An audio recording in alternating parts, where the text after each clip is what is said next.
All right, hey guys, and welcome. Today I want to talk about Justice Society World War II. I recently watched this film, and I felt that it's a pretty good DC cartoon, and it's a little bit like similar to Flashpoint, where Flash has to travel back in time, and this is a Flash movie. We see the film through the eyes of Flash, and we're talking about Barry Allen Flash. But we do see Jay Garrick in the past when Barry travels back. So he joins the Justice Society, which involves the old Wonder Woman, Jay Garrick, I believe Canary, Hourman, and Hawkman. And this thing, right, takes place not in the past, but you later learn that it actually takes place in another reality. And I felt that okay, that was pretty cool, but it didn't really change much of what was going to happen. It was just Flash is helping people involved, in a way to save time and whatever. And the way they solved why Flash's powers were being drained was just not good enough. Like Jay Garrick just had to push Flash, and that was it. Everything is fine. The story itself of what they were doing and the moments and the character interactions I felt was the best part of the series. It was really cool to see every character being given equal dialogue and reasonable responsibility. Except Canary and Hawkman, these two were downplayed a little bit. Even Our Man was downplayed a little bit. A lot of the story involved these three characters on the left.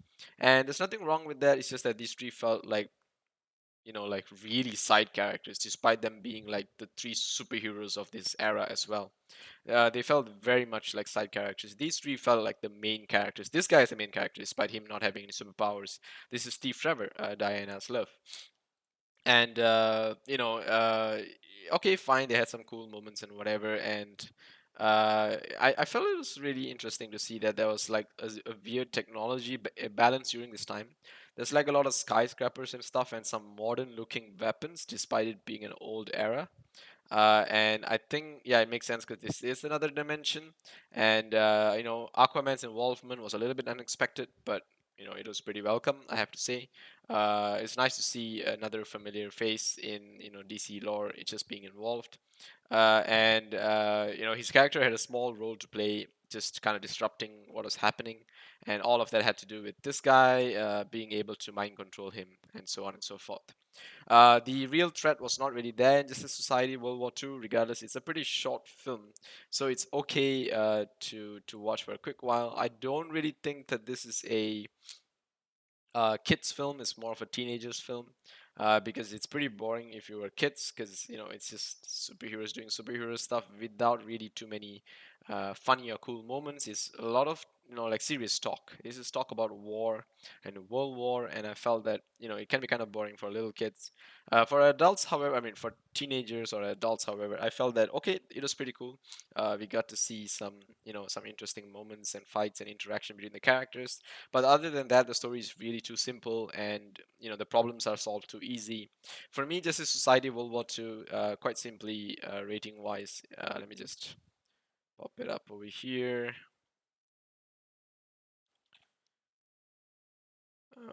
Okay, there you go. It's a 4 out of 10 for me, and nothing really too special about it. I felt that the only reason I'm giving it a 4 is because I like the interaction between these characters. It's done really well. The dialogues are really, really good.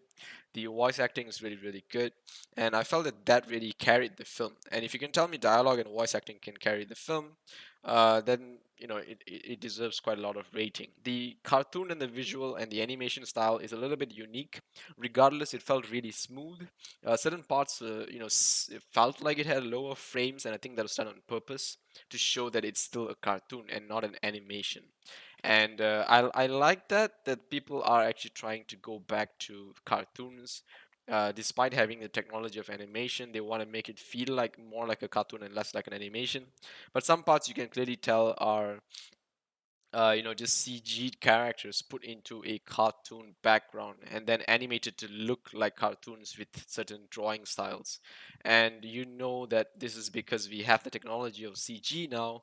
It's just so much easier. Regardless, I felt the art style was really good. This fight scene with the Flash and the Germans is just awesome. This fight scene was pretty awesome. And it's once again just America taking down the Germans, nothing too special. and just stuff happens along the way. So yeah, that's it from me for this one. If you guys want to check it out, I think it's okay. It's one you can slide by. Still nothing comes close to the Flashpoint Paradox. It's one by far one of the best DC stories ever made. So yep, you should probably check that one out if you are into Flash and his time travel stories. This is nothing really special. Even JL Dark is pretty good, I think. So yep, anyway, that's my opinion of it. You can have yours, of course. That's it. See you guys in the next one. Adios.